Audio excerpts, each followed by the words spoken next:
कल्पना कीजिए, एक ऐसी विशाल नदी जो गंगा से भी अधिक शक्तिशाली मानी जाती थी, लेकिन एक दिन वो अचानक पृथ्वी से गायब हो गई।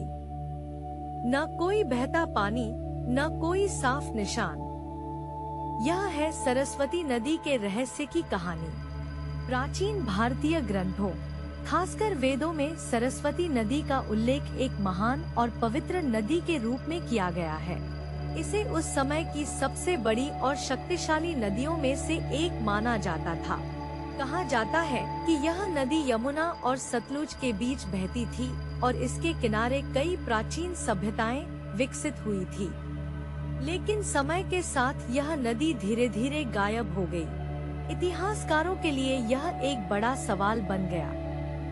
कई सालों तक लोग मानते रहे कि सरस्वती नदी सिर्फ एक पौराणिक कथा है, क्योंकि इसका कोई स्पष्ट प्रमाण नहीं मिला। लेकिन आधुनिक तकनीक ने इस रहस्य को फिर से जिंदा कर दिया। सैटेलाइट तस्वीरों में राजस्थान के थार रेगिस्तान के नीचे एक सूखी नदी का रास्ता दिखाई दिया। वैज्ञानिकों ने इसे घग्गरहकरा नदी प्रणाली से जोड़ा, जो सरस्वती नदी के वर्णन से काफी मेल खाती है। तो क्या सरस्वती नदी सच में अस्तित्व में थी? और अगर थी तो फिर गायब कैसे हो गई? कुछ वैज्ञानिक मानते हैं कि पृथ्वी की टेक्टोनिक प्लेट्स के बदलाव ने नदी का रास्ता बदल दिया, जबकि कुछ लोग मानते हैं कि जलवायु परिवर्तन के कारण यह नदी सूख गई।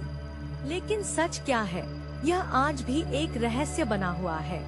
क्या सरस्वती नदी वाकई एक खोई हुई सच्चाई है, या फिर इसके रहस्य अभी भी रेत के नीचे छिपे हुए हैं?